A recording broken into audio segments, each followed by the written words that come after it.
So welcome you all. इस video से हम जो ज्योग्राफी के प्री और मेंस, चाहे वो यूके पीसीएस हो, यूपी पीसीएस हो या किसी और एग्जाम में जो कमीशन लेता है, उसके बारे में हम डिस्कस करने वाले हैं। मीन्स अब स्टार्ट करेंगे, आपको पूरा हम ज्योग्राफी कराएंगे। लेकिन आपको ज्योग्राफी समझनी कैसे है, एटलीस्ट वो तो आपको आना चाहिए। देखिए, आपने हर जगह से सबने पढ़ रखा होगा कहीं ना कहीं से। आप इसको देखना, आपको अब डिफरेंस समझ में आएगा कि आपने जो पढ़ा है या फिर कैसे पढ़ा जाता है सिलेक्शन के लिए, उन दोनों में बहुत डिफरेंस है। इसको मैं आपको समझाऊंगा एक इस फोटो से। अब देखिए, इसमें मैं आपसे बोलता हूं कि आप इन दोनों अलमीरा में एक पर्पल कलर की शर्ट रखी हुई है, आपको निकालनी है और कम से कम टाइम में निकालनी है। तो आप इन दोनों अलमीरा से किससे पहले शर्ट निकाल पाएंगे? आंसर आपको पता है, क्योंकि इसमें स्ट्रक्चर्ड वे में सब चीजें रखी हुई हैं। आराम से आप जाएंगे कि भाई ये पर्पल है, निकाला, और जो भी आपको यूज में लेना है आप कर सकते हैं। इसमें भी है, लेकिन इसमें इशू क्या है कि इसमें आपको बहुत सारे कपड़े हटाने पड़ेंगे। हो सकता है सबसे लास्ट में हो, कभी कभी हो सकता है एकदम शुरू में भी पड़ी हो, लेकिन जो लास्ट में हुई तो आपको सब कुछ हटा के निकालनी पड़ेगी। उसमें आपका टाइम भी जाएगा और हो सकता है आपका टाइम निकल जाए। तो अगर कोई चीज आपके पास है और वो टाइम पे काम नहीं आ रही है, तो उसका होना ना होना यूजलेस है। इसको आप समझना। प्री से, प्री में आप एग्जाम देके आते हो, एक दो तीन क्वेश्चन आप एग्जामिनेशन हॉल से एकदम निकलने के बाद ही सही कर देते हो कि यार ओहो ये गलत लगा दिया। अब वो आपने एकदम निकलते ही सही किया। क्यों? क्योंकि जिस टाइम पे आपको रिकॉल होना था वो उस टाइम पे रिकॉल नहीं हो पाया। क्यों? क्योंकि दिमाग में जो चीज गई थी आपके, वो एकदम लेयर्ड बाई लेयर्ड नहीं गई। वो क्या हुआ, सब एकदम उठा के घोच पोच करके आपने भर लिया, तो वो ऐसे ही निकलेगा। तो आप देखिए, ज्योग्राफी भी वैसे ही, ज्योग्राफी क्या कोई भी सब्जेक्ट वैसा है। मैं ज्योग्राफी से शुरुआत करता हूं, आपको कैसे करना है आप मेरी बात को शायद रिलेट कर पाए होंगे। सेम मेंस का है। मेंस में आंसर राइटिंग तब तक नहीं आएगी जब तक आपने सही तरीके से पढ़ा नहीं होगा, ये फैक्ट है। आपने नहीं पढ़ा तो एक दो पॉइंट के बाद आप फिर या तो रिपीट करने लगोगे या भूल जाओगे, तो वो यूजलेस है जो भी आपने पढ़ा होगा, अगर तरीके से आपके दिमाग में नहीं है तो। ठीक है, तो आइए सबसे पहले शुरुआत करते हैं अपनी सन और अर्थ। बिल्कुल सिंपल लैंग्वेज में समझना, कोई कॉम्प्लेक्सिटी, एडवेक्शन, कन्वेंशन और आपका हॉरिजॉन्टल मूवमेंट, वर्टिकल, ये सब कीवर्ड साइड से हटा दो। बाद में ये सब ऐड किए जा सकते हैं, लेकिन जो कंसेप्ट है वो आपको समझना है। क्या कॉन्सेप्ट है? सबने पढ़ा होगा, कुछ नया नहीं है, लेकिन आप देखना कि तरीका कितना नया है। ये सन है, ये अर्थ को वार्म कर रहा है, ठीक है। अब ये वाली जो रेज है ये सबसे लंबी है, तो इसको काफी टाइम लग रहा होगा पहुंचने में। लेकिन ये वाली जो रेज है जो एकदम इसके इक्वेटर के आसपास आ रही है, ये सबसे पहले आ जा रही है। तो इसका मतलब कि हीट इस ट्रॉपिक वाले रीजन में ज्यादा होगी। तो ये रीजन कौन सा है? 30 degree north to south tropical region है। यहाँ पे गर्मी ज्यादा है और जो पोल्स है वहां पे कम होगी। क्यों? क्योंकि वहां पे सन की जो सनलाइट है वो थोड़ा सा लेट पहुंच रही है, ठीक है। अभी आपको समझ में नहीं आया मैं क्या बोल रहा हूं, अभी समझना, ठीक है। अब ये आपके सामने डायग्राम है। आप सपोज कीजिए जो इक्वेटर वाले रीजन को हम एज्यूम करेंगे, इक्वेटर के आसपास वाला रीजन, 5-10 डिग्री ऊपर नीचे। मैप हो आपके पास तो आप उसमें देख लेना, अदरवाइज मैं भी आपको दिखाऊंगा इसमें, ठीक है। अब वो जो ट्रॉपिकल रीजन पे सनलाइट आ रही है ये आ गई। पूरी पिक्चर बनानी है आपको अपने दिमाग में, बस एक बार आई, सरफेस पे आई, तो सरफेस हीट अप होनी स्टार्ट होगी। तो जो हवा है वो सन की रेस से गर्म होगी। गर्म हवा क्या होती है? हल्की होती है।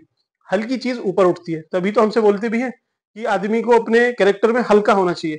हल्का आदमी ज्यादा ऊपर जाता है एज कंपेयर टू अदर्स। तो देखिए, हल्की हवा ऊपर जा रही है, तो आपको पता चलेगा कि भाई हल्की हवा तो ऊपर चली गई, यहां पे गैप छोड़ के चली गई। इसको हम इससे समझते हैं, ठीक है। हल्की हवा ऊपर जाती ही क्यों है, पहले इसको समझ लो। आप जहां कहीं भी बैठे हो अपने आसपास देखना, कोई दीवार के चारों तरफ कहीं एक जगह वेंटिलेशन होगा। वेंटिलेशन होगा आपके एकदम जो रूफ है उसके आसपास, जो वॉल है एकदम उसके टॉप पे होगा। क्यों? क्योंकि जो गर्म हवा है वो हल्की है, हल्की होकर ऊपर उठेगी और उस वेंटिलेशन से बाहर निकल जाएगी। समझ में आई बात? जो ठंडी हवा है वो नीचे ग्राउंड पे सेटल डाउन हो जाती है। इसीलिए जितने भी वेंटिलेशन है सब ऊपर लगते हैं, दीवार के शायद वॉल के ऊपर लगते हैं, ठीक है। आप जहां कहीं भी बैठे हैं देखना, नहीं तो एज्यूम कर लेना। कभी आपने एग्जॉस्ट फैन जो होता है वो नीचे नहीं देखा होगा, चाहे किचन में हो, किसी शॉप पे हो, किसी घर में हो। एग्जॉस्ट फैन आपके जो फ्लोर है उसके आसपास नीचे नहीं होगा। क्यों?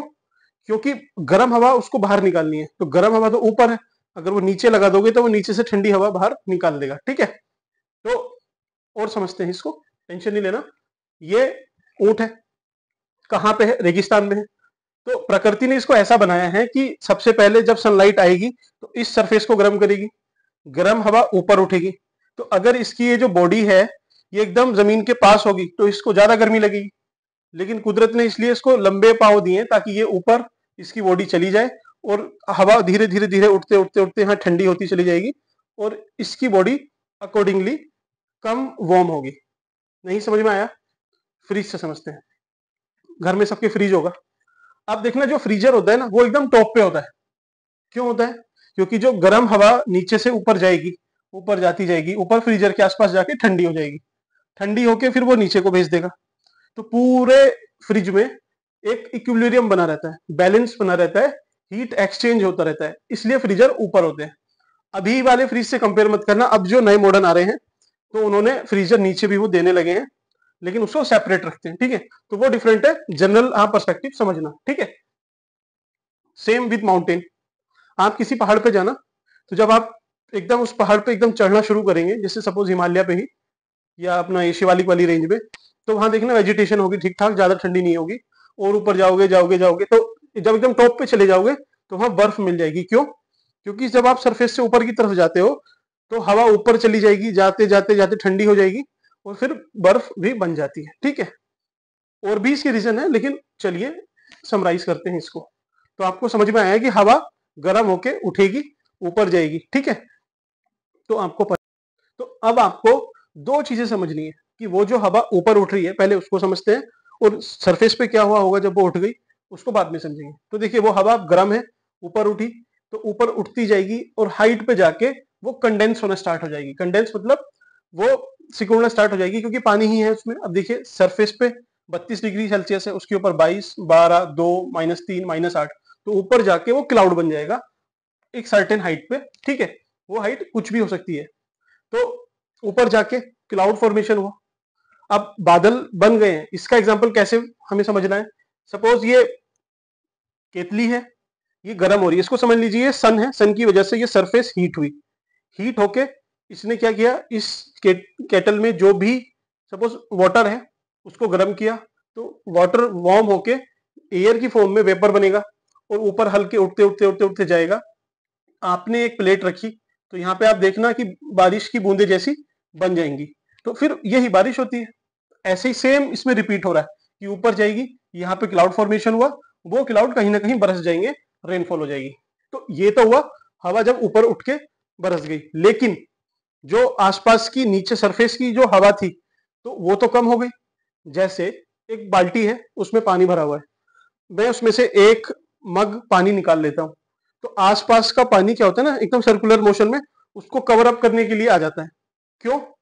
क्योंकि उसको एकदम इक्विलिब्रियम मेंटेन करना है, कहीं पे ज्यादा या कम नहीं होगा। सेम वैसे ही अब ये गर्म हवा तो ऊपर उठ गई, तो यहाँ पे क्या हुआ, खाली जगह हो गई। इस खाली जगह को क्या बोलेंगे हम? Low pressure. और इसको फिलअप करने के लिए आसपास से हवाएं आएंगी, जिसको जिसको क्या बोलेंगे कि रिलेटिवली हाई प्रेशर कहीं होगा, वहां से हवा आएंगी इसको इक्विलिब्रियम में लाने के लिए। आपने देखा होगा मई जून में जब बारिश नहीं हुई है, उससे पहले गर्मी हो रही है सपोज, तो कभी कभी क्या होता है, इतनी गर्मी हो जाती है किसी दिन कि वहां पे गर्मी हुई, मतलब जो एयर है वो वार्म है, हल्की है, ऊपर उठ गई, वो चलेगी ऊपर, लेकिन ऊपर जाके उसका क्लाउड बना नहीं, बहुत हाइट पे जाके बना, तो नीचे तो भाई वो उतनी हवा कम हो गई, तो उसको आसपास की हवाएं फिल करने के लिए आएंगी। तो उसी को हम बोलते हैं आंधी। जो आंधी तूफान चलते हैं वो इसीलिए चलते हैं, वो हवा चलती है बैलेंस मेंटेन करने के लिए, कि भाई कहीं से हवा उठ गई, चलो फटाफट सारी हवा जाएंगी, उसको फिल कर देंगे। ठीक है, तो ये ग्राउंड पे चलता है। आसमान में क्या होता है आपने समझ लिया। अब बारिश होनी स्टार्ट हो गई, बादल तो बन गए थे, उस बादल से बारिश हुई। तो आपको दो चीजें समझनी है कि जैसे सीजन हमारे यहाँ आते हैं ना, पहले गर्मी आई, सपोज हम समर से स्टार्ट करते हैं, तो गर्मी में क्यों, गर्मी के बाद सर्दी क्यों नहीं आती, क्यों सीधे बारिश आ जाती है? तो उसका रीजन भी यही है कि भाई गर्मी हुई, हवा हल्की हुई, ऊपर उठी, ऊपर जाके वो कंडेंस हुई, रेनफॉल वहां से होगी, क्योंकि ऊपर क्लाउड बन गए जिसके अंदर पानी बहुत है। तो ऐसे ही गर्मी, जैसे समर सीजन के बाद रेनी सीजन इसीलिए आता है क्योंकि बारिश हो जाती है। देखना, ये गर्मी का है, इंडिया का समर का, इसके बाद जस्ट बरसात हो जाती है। क्यों? क्योंकि जो गर्मी हुई उससे जो कंडेंस हुई है वो नीचे आके बारिश कर देगी। इसको क्रोनोलॉजी में बस ऐसे समझना है, दिमाग में पिक्चर बनानी है, मेंस में भी ऐसे ही लिखा जाएगा। ठीक है, अब देखना, ये डेंगू मलेरिया के केसेस हैं, चलिए इसको भी समझ लेते हैं। कि देखिए, बरसात के बाद हमारे यहाँ क्या होता है कि डेंगू मलेरिया ये सारी बीमारियां ज्यादा स्प्रेड हो जाती हैं। क्यों? क्योंकि जो मॉस्किटोज हैं इनके लिए एक ब्रीडिंग ग्राउंड मिल जाता है, इनके लिए फेवरेबल कंडीशन मिलती है, पानी वगैरह सब मिल जाता है, तो उससे एक्टिव होते हैं और ज्यादा इनका नंबर बढ़ जाता है, इस वजह से बीमारियां ज्यादा होती हैं। तो आपने देखा होगा सितंबर के महीने में सबसे ज्यादा केस आते हैं। अगर आप दिल्ली में रहते हैं, नॉर्थ इंडिया में रहते हैं, तो आप इस बात से रिलेट कर पा रहे होंगे। मेरा आपको बताने का मेन मोटो क्या है कि जब हम इसका मेंस का आंसर लिखेंगे तो आपको समझ में आएगा कि जो ट्रॉपिकल कंट्रीज हैं वहां पे डेंगू मलेरिया क्यों है। क्यों? क्योंकि वहां पे सनलाइट अच्छी आती है, एयर वार्म होती है, वो गर्म होकर बादल बादल बना के बारिश, और बारिश की वजह से ये सब ब्रीडिंग ग्राउंड तैयार होगा उनके लिए। इसलिए अफ्रीका में, साउथ एशिया में, ये जितने सब ट्रॉपिक्स पे है उनकी हालत इसीलिए खराब रहती है। और भी समझेंगे। अब देखिए, बारिश गिरी नीचे, तो जो वेजिटेशन है, जो प्लांट्स है, उनको क्या चाहिए? रेनफॉल चाहिए, सनलाइट चाहिए, वाटर चाहिए, सनलाइट चाहिए, वो इनको मिल गई। तो इतने डेंस फॉरेस्ट तैयार होंगे, highly dense, means tropical rain forest कहाँ मिलेंगे? उस ट्रॉपिकल वाले रीजन में ही मिलेंगे। क्यों? क्योंकि वहां पे बारिश ज्यादा है, इक्वेटोरियल वाले रीजन में ज्यादा मिलेंगे। अच्छा, जो प्लांट्स है ना, उनमें भी कंपटीशन चलता है। कैसा कंपटीशन? कि आप देखना, जो प्लांट्स जिसको ज्यादा रेनफॉल रिसीव करनी है तो वो अपनी हाइट ज्यादा बढ़ा लेगा, क्योंकि जितना ऊपर रहेगा सबसे पहले उसको रेनफॉल मिलेगी, जो उसके नीचे रहेगा उसको और कम मिलेगी। तो ऐसे कर कर कर करके इन प्लांट्स की ना हाइट बहुत चली जाती है, इवन 60 मीटर तक हाइट होती है ट्रॉपिकल रेन फॉरेस्ट में। अमेजोन का एग्जाम्पल आप देख लेना। ठीक है, तो ये देखना इतना हाईली डेंस है। तो इसी से आप समझ लेना कि जो मेगा डाइवर्स कंट्री है, हाईली बायोडाइवर्सिटी रिच कंट्रीज हैं, तो वे कहाँ की होंगी? जहां पे ज्यादा बारिश होती है। तो आप इसको देखना मैप को, साउथ एशिया, ये ब्राजील है, अमेजोन वाला रीजन है, अमेजोन फॉरेस्ट है, ऑस्ट्रेलिया, इंडोनेशिया का पूरा रीजन, सेंट्रल अमेरिका, कुछ अफ्रीका का पार्ट। तो ये मेगा डाइवर्स में आते हैं। क्यों? इसी वजह से, क्योंकि बारिश ज्यादा होती है, ज्यादा बारिश, ज्यादा वेजिटेशन, तो यहाँ पे जो फ्लोरा एंड फोना, जो एनिमल है, वो भी अपने आप को सेफ फील करेंगे, ह्यूमन हैबिटेशन इतना ज्यादा नहीं होगा। ठीक है, अब देखिए, प्लांट्स पे गिरा पानी, उसके बाद सबसे नीचे सरफेस पे आएगा। सरफेस पे किस पे?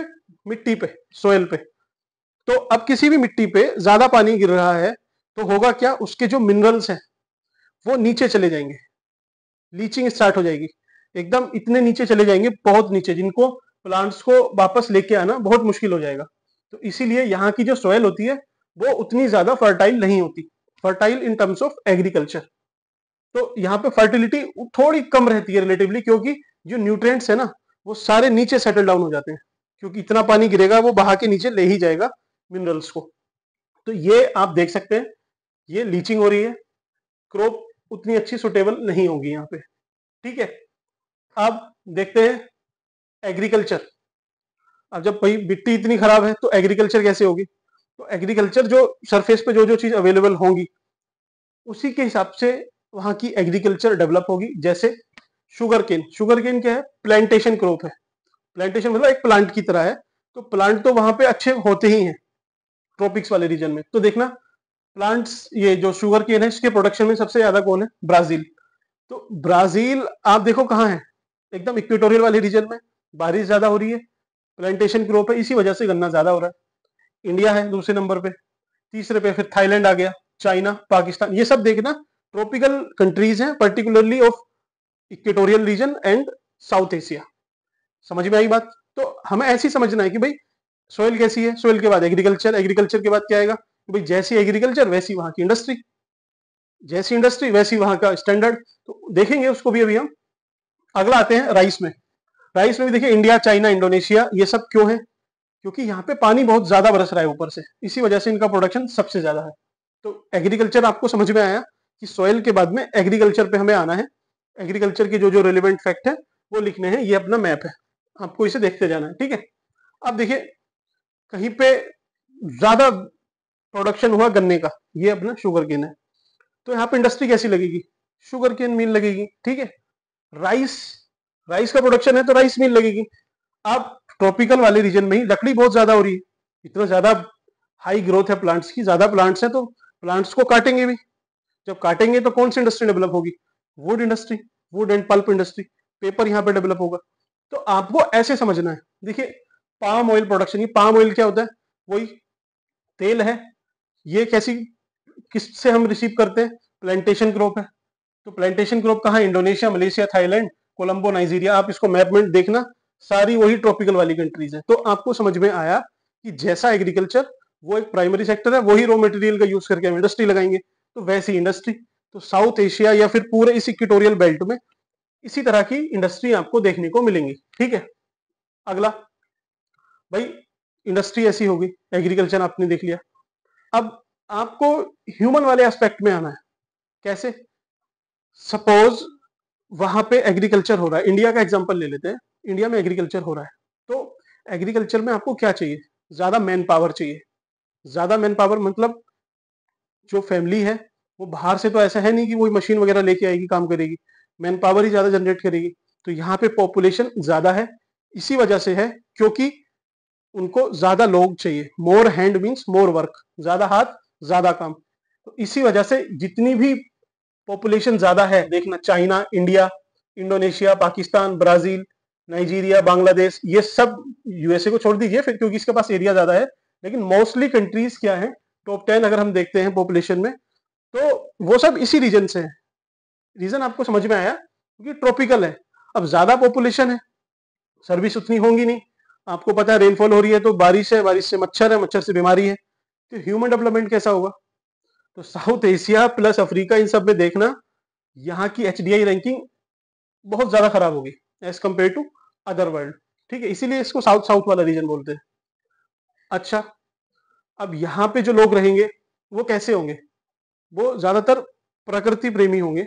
जैसे ट्राइबल्स लोग ज्यादा यहीं पे रहते हैं, क्यों, क्योंकि उनका जो अभी भी ऑक्यूपेशन है, वर्क कल्चर है, वो सब नेचुरल बेस्ड ही है, प्रकृति जो उन्हें देती है बस उसको यूज करके वो कर पाते हैं। इंडिया, चाइना, ये सब अभी क्या है, डेवलप हो रहे हैं, धीरे धीरे आगे बढ़ रहे हैं, तो एग्रीकल्चर थोड़ा कम होता जाएगा, लेकिन अभी भी इंडिया में एग्रीकल्चर डोमिनेट करता है। तो ट्राइबल जितनी ट्राइब्स है, देखना आप अफ्रीका में हॉटेंटोन्स, पिग्मी, बिडोइंस, ये सब वहीं उसी रीजन में है, क्योंकि नेचुरल फैक्टर ज्यादा रिस्पॉन्सिबल है। अगला देखिए, ये सब ह्यूमन को ही नहीं, उसके कल्चर, उसकी थॉट प्रोसेस, उसकी फिलोसफी, सबको इफेक्ट करते हैं। जैसे ये बोधि ट्री है, भगवान बुद्ध ने यहाँ पे ज्ञान की प्राप्ति की, तो इसका कल्चरल सिग्निफिकेंस बढ़ गया, आपको पता है। लेकिन खुद सोचो कि अगर वो कहीं ड्राईलैंड वाले रीजन में होते, राजस्थान में अगर बुद्ध भगवान होते, जहां पे वेजिटेशन लगभग श्रब्स वगैरह हैं, तो क्या इसका इतना इंपॉर्टेंस होता, रिलीजियस इंपॉर्टेंस होता इन बुद्धिज्म, नहीं होता। क्यों हुआ है, क्योंकि वो जिस रीजन से आते हैं वहां पर रेनफॉल अच्छी थी, क्लाइमेटिक कंडीशन अच्छी थी, वेजिटेशन थी, पेड़ था, उसके नीचे बैठ के उन्होंने ज्ञान लिया। सेम विद हिंदुइज्म, हिंदुइज्म में पीपल को अच्छा, मतलब काफी वर्शिप होती है। इसका भी मेन फैक्टर यही है, क्योंकि हिंदुइज्म कहाँ से ओरिजिनेट हुआ है, इंडिया से। इंडिया एक ट्रॉपिकल कंट्रीज है, वेजिटेशन वहां पे ठीक ठाक है, तो इसका इंपॉर्टेंस लोगों को पता था, पहले जो लोग थे उन्होंने इस वजह से इसको एक सेक्रेट ट्री बनाया, ठीक है। अब देखिए ये मक्का है, यहाँ पे आप देखना पेड़ का कोई ऐसा इंपॉर्टेंस नहीं है।